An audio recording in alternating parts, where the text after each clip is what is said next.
London, 1872. I have entered into the service of a new gentleman. It would seem he is a gambling man.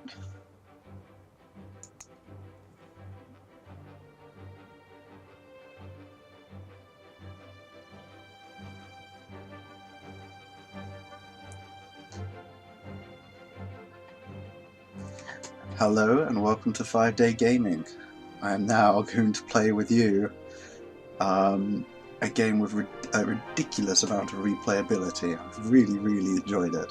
And as ever, it got right to the heart of that wanderlust. That is always bothering me. 80 days! We are going around the world in 80 days. We're doing it. It's going to be so good. And I have played it quite a lot, but every time I have loved every second of it. It's incredibly satisfying. But there's a lot of extra things you can do that I have not done. Like, every time you play it, there are, depending on what route you take, depends on what story you discover. And so here we are in London, and let's see what route we go this time. My master returned home from the Reform Club with a strange gleam in his eye. "Passepartout," said he, "we are going around the world. Pack my evening jacket. There is not a moment to waste. You, Passepartout, now have funds. We have £4,000. Very good. And we've got to get to the other side of the earth." Right, he said to pack his evening jacket. I'm a good valet, so I better pack it. What have we got here? Valuable in Vienna, Thessalonica, Cambridge and Edessa.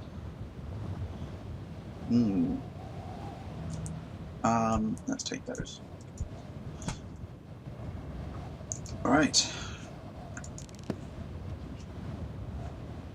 Let's go. Yes, let's embark the Amphitrite Express. Embark. We've got... Okay, there we go. We're off. It has begun. This is day one, and it's already 8 PM, so we'll have to see how we do. We leapt aboard the 825 from Charing Cross as the final whistle shrieked its warning. Our journey had begun.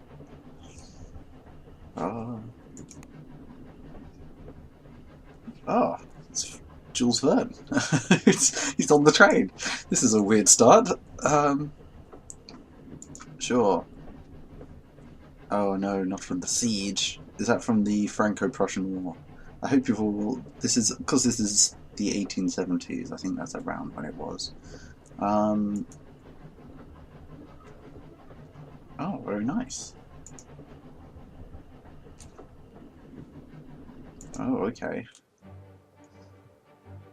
There you go. Now, just by having a conversation with him, I've learned a different route. If I could get to Zurich, maybe, I could sell one of the things we have. The Amphitrite Express rattled along narrow gauge rails to Dover, where its fins extended, and it plunged directly into the channel. Monsieur Fogg made no remark as the dark water pressed against our windows. I thought it was so marvellous at the time, but how many marvels were still to come. We're now underwater. Great.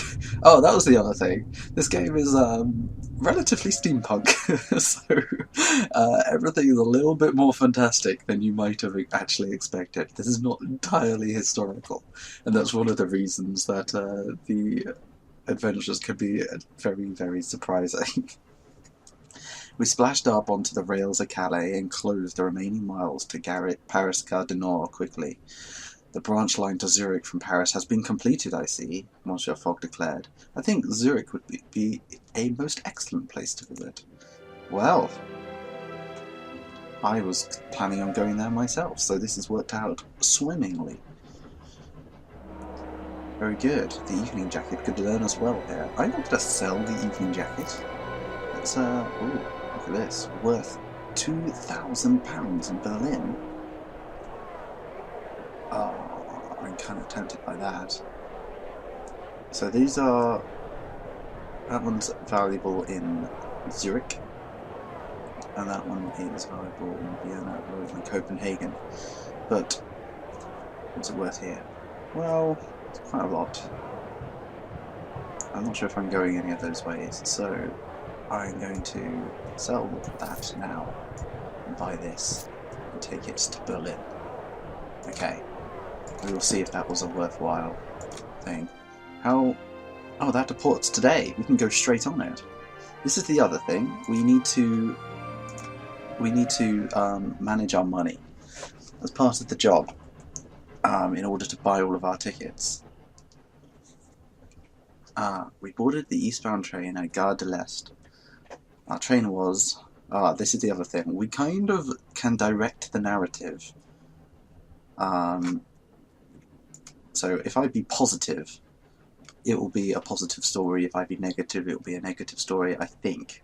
I'm not exactly sure how it works, but you kind of direct the narrative a bit, because you're Passpartout, your point of view matters.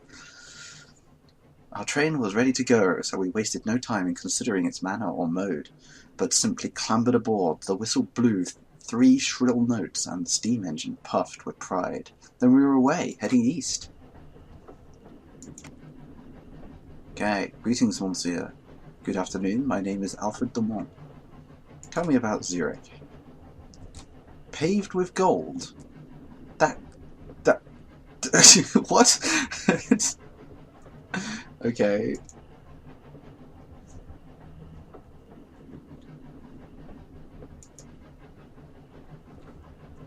Are we famous? Oh. I don't even know what that means. Budapest, maybe.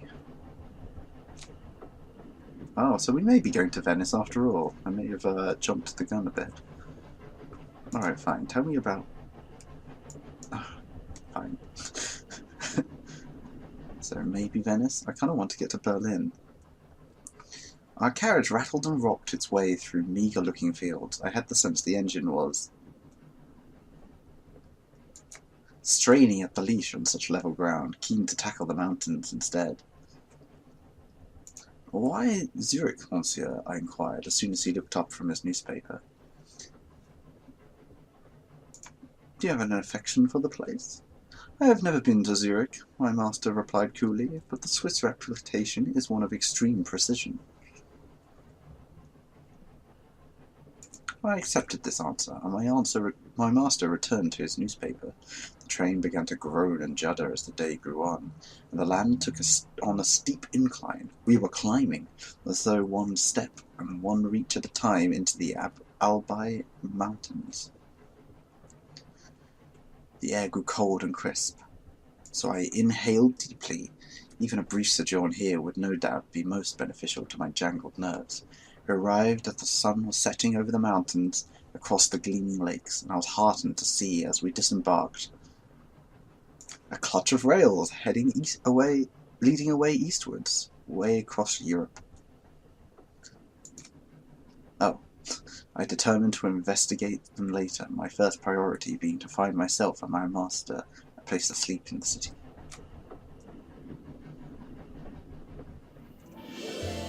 Aha. So, yes, we need to rest. We'll pass the night here. The streets of the city were quite literally paved with gold, the boulevards inlaid with strips of the metal, seeming to indicate to pedestrians the direction in which they should walk.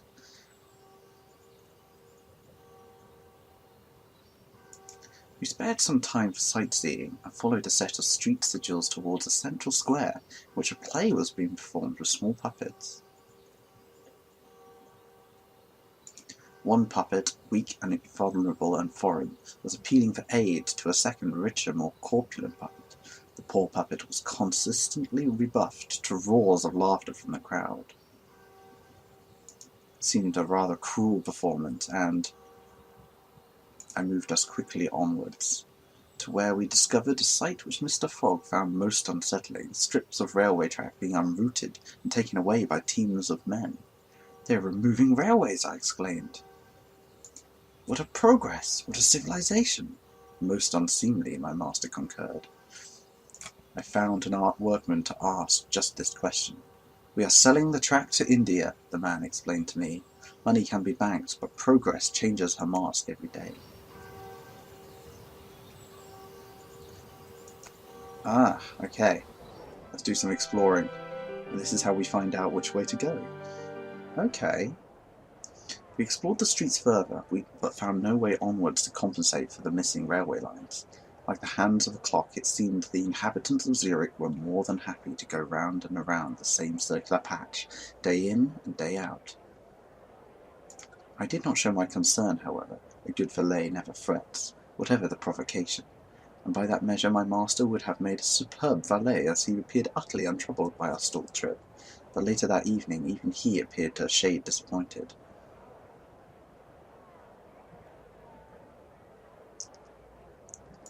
I did not question him, however. As a mere valet, it was not my place.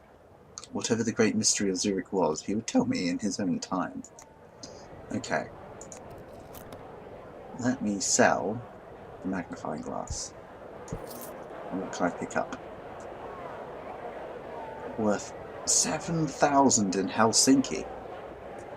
Well, if we're going up to Berlin, let's try it.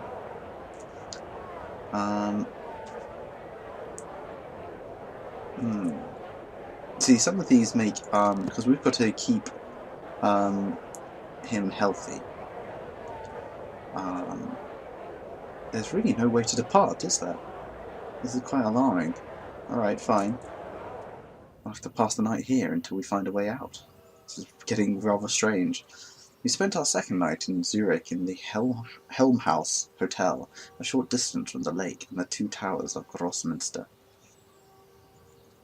A rather aptly named building, in my opinion, perhaps indicative of that Swiss precision that my master had mentioned. Our mood was tense. We had not yet discovered any route onwards. And, despite the relaxing surrounds, I could not shake a curious sense of unease.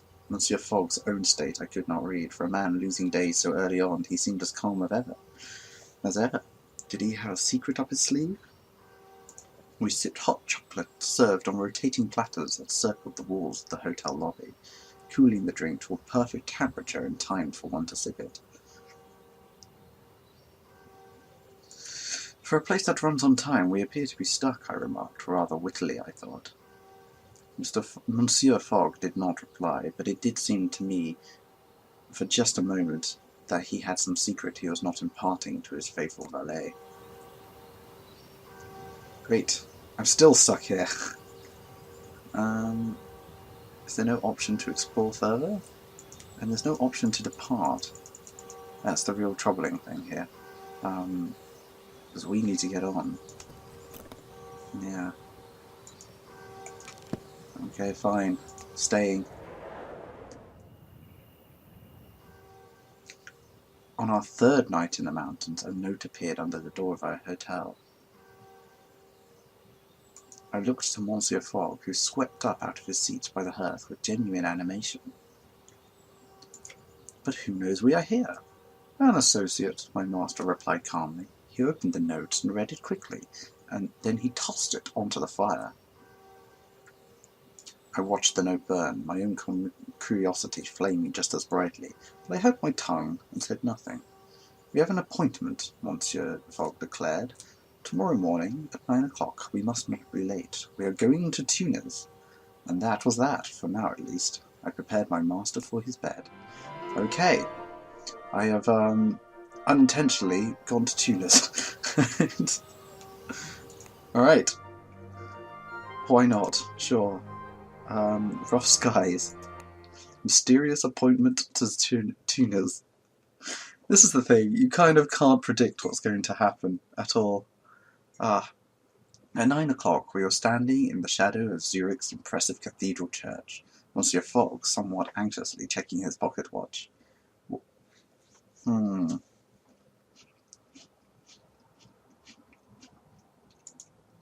Clearly we were about to play a trump card from my master's close-held hand, and I waited with fascination to see exactly how his superb intuition for whist might manifest itself out on the green velvet of the real world. We waited for an hour, and then at 10 o'clock, a figure strolled out of a nearby side alley, chewing a paper-wrapped pastry. As he walked towards us, Monsieur Fogg looked momentarily disgruntled, but murmured, "There he is." The figure was, perhaps, 42 years of age and of large build, with a shock of red hair that fell about his shoulders like a mane.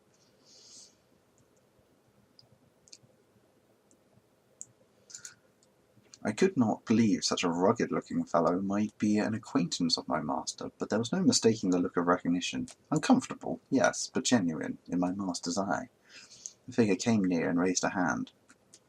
Muscular arms and a general air of decision gave him the appearance of a hardy, jolly companion. "Phileas, you old devil," he began. "You showed up. I thought you'd bottle it." I turned to my master to see how he would reply to this slight, but he did not even trouble himself to hail the man. "Are you prepared?" he asked instead. "Time is somewhat of the essence." "Michel Ardan," he declared himself, "and you should both follow me." With that he produced a key and led us into the dark eastern tower of the Grossmünster, me none the wiser as to our purpose. Mysterious appointment. This is getting very strange.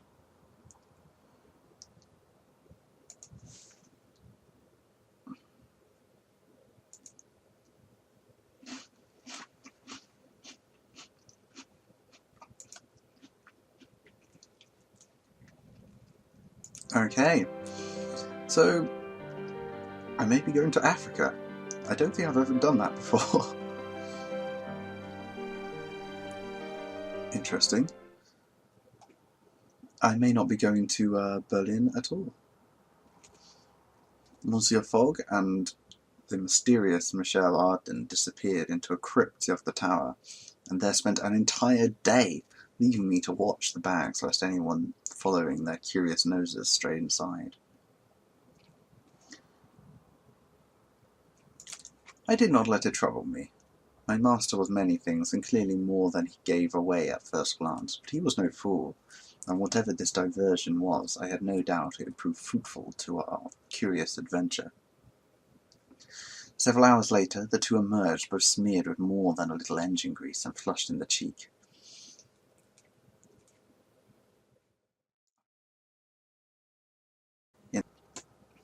I would describe it as in ruddy good humour, if such a description applied to my master was not a clear contradiction in terms.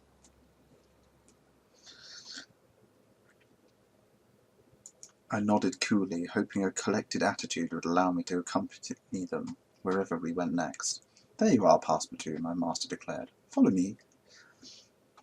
With that we ascended up the spiral staircase of the tower at a slight run to a strange conical room at its spire. Michel Ardan consulted his pocket watch with some animation, and then pushed me roughly into a seat fitted with a strap. A moment later an explosion shocked the stones of the tower. I was forced backwards into the chair as though squashed by a gigantic hand. There was no doubt about it. We, and the entire tower around us, were lifting vertically upwards into the air. Oh my god, we're riding a bullet rocket. Well, that makes up for the time we spent, I suppose. As we passed over the twinkling Mediterranean, I eavesdropped on conversation and tried to piece together what this contraption was in which I sat.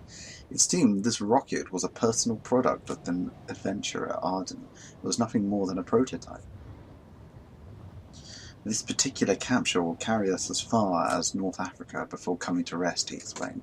"Hopefully it will be just enough to persuade the damn guild to finance my true purpose." "And what is your true purpose?" "That is simple," he replied. "Indeed," put my master, with something approaching a half-smile. "Next stop, I believe, is the moon?" "Indeed it is," replied Michel Ardan, with a cheerful mockery of my master's tone. "The moon!" I caught with real alarm. By evening we began to tilt earthwards. I inquired as to how we would land, and Monsieur Ardan seemed to consider the matter for a moment, as though the question had not occurred to him before. "You mock me," I declared. "Steady yourself," advised my master. "We cannot land," Monsieur Ardan declared. "We are programmed, in truth, to crash." Slowly, we tilted towards the horizon, and then, below, the sea rushed towards us headlong. I could not hold my curiosity back any longer. But how will we land? But there was no time for an answer. The capsule began to shake. We were thrown violently upwards as the nose cone struck the water. We shook and rolled violently from side to side, cases exploding across the cabin. Outside the window, a mess of bubbles cleared to reveal water all around. We were sinking fast. As the vibration settled, I unbuckled my seat, ready for our daring escape. My master reached calmly forwards towards the console. "If I may," he asked. Arden nodded. "By all means." My master pulled the lever and the ship groaned and vibrated. Then we were thrown violently backwards as though shaking off once more into the air. I grabbed onto the back of my seat to present myself being hurled from the room. "We have detached the rear portion of the ship," Arden explained. "This capsule should float well enough." And so it did. We bobbed to the surface, popped open a hatch, and then, with a pair of long paddles, rowed ourselves calmly to shore, where passers-by stared in amazement. Once on the shore, I attended to my master's collar, which had become dishevelled in all the excitement. "I'd like to see the artificers' meeting where they hear of this one," Monsieur Michel grinned. "I'll be on the moon in a month or less, I'm quite certain." "And we will be across the Pacific, I hope," Monsieur Fogg returned. "Come, Passepartout." With no further goodbye, we dusted ourselves down and took off into the streets of Tunis. Whoa, well that was pretty extreme. I'm, whew, that's never happened before. So we can't go to the moon? I mean, it's right there, look.